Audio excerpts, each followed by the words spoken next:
How'd today's scrimmage go? I guess did you get what you wanted out of it? I think so.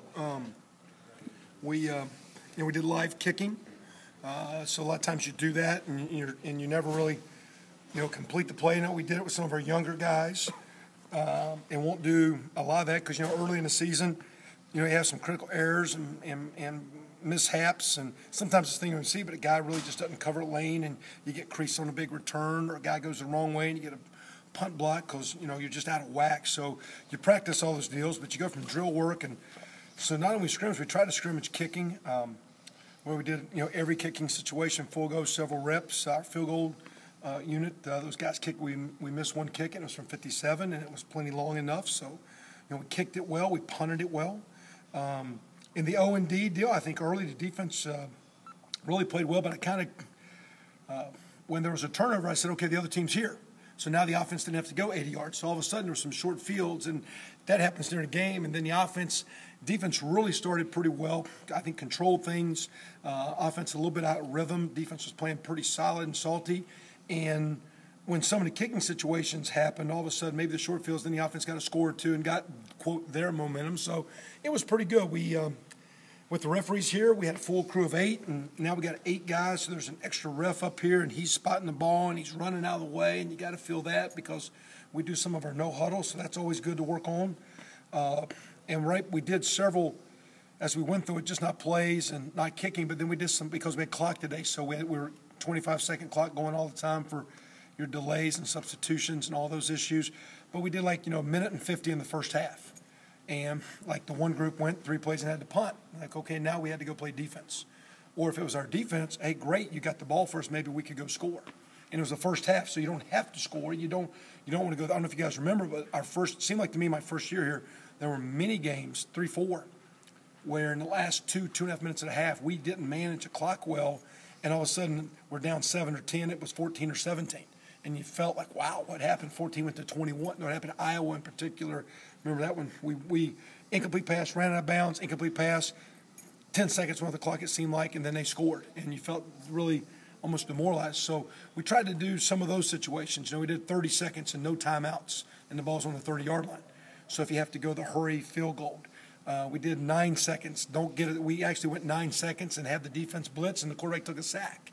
And that meant we went into the locker room with no points. So we did as many, not playing a game, but tried to shock them into some game situations. What's up, Barks? How you doing? Casino. So drive safe. So we did as many of those as we could to try to learn and grow from. And then tomorrow will be a great learning situation.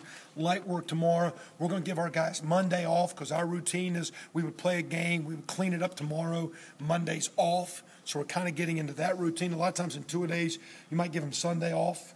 But in our world, we play the game, we come in on Sundays and get a workout and get our bodies kind of moving the right way and get the soreness out, stretch and cold tub and all that stuff. And we correct mistakes, and then Monday's an off day. So Monday's going to be a relaxed day, and we'll do some school prep time, getting the kids academically set, which starts the following week.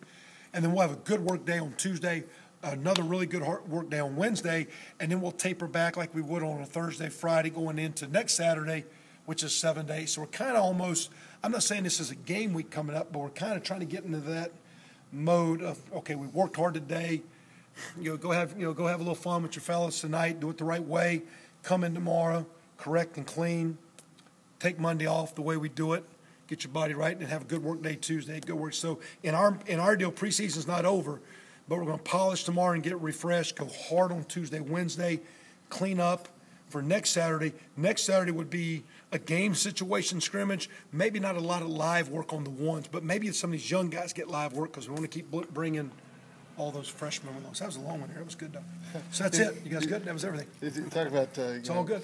Kickoff, nothing else. Kickoff being 2 weeks away.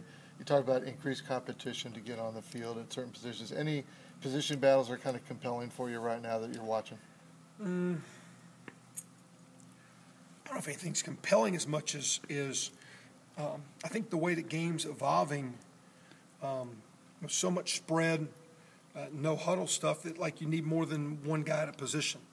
So I think I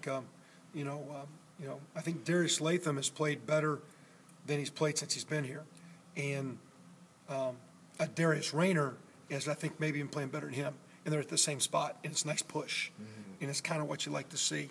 I think some of these young receivers with Jay Sean Harris and Sammy Cobbs are really kind of coming in their own, and that's keeping Stoner and Roundtree and those guys going. So, you know, there's just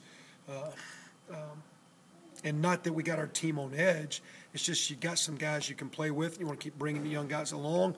I think that keeps the older guys really focused on, keep your hands up. Don't drop your hands and relax. Stay ready to fight and keep taking care of your body and keep having the right mental approach to practice and meetings and keep working hard to be at your best. So I don't think we're the deepest team that ever played, and we're far away from saying, hey, we got the most talented team each and every day or week and all at every position. We could always be better, but we're so much better than we were, and we just got guys that I'd use the word, they banter. They're competing with each other, and I kind of like that. So we got 7, 8 linemen that can play. I'd like to see the running back position actually pick it up, and with Tevin back there, but I'd like to see D'Angelo and Redding and some of those guys push those guys a little bit more to kind of keep Tevin going, because even though he's a good guy and you want him to be the featured back, I don't know who wrote this. Somebody wrote an article and he had 170 carries last year. Well, he didn't play 3 games. So you put those 3 games in there, and it's 210, 15 carries. That's not too bad, and so he'll get more. But I don't know if he's a 400 carry back, really, because of our tempo.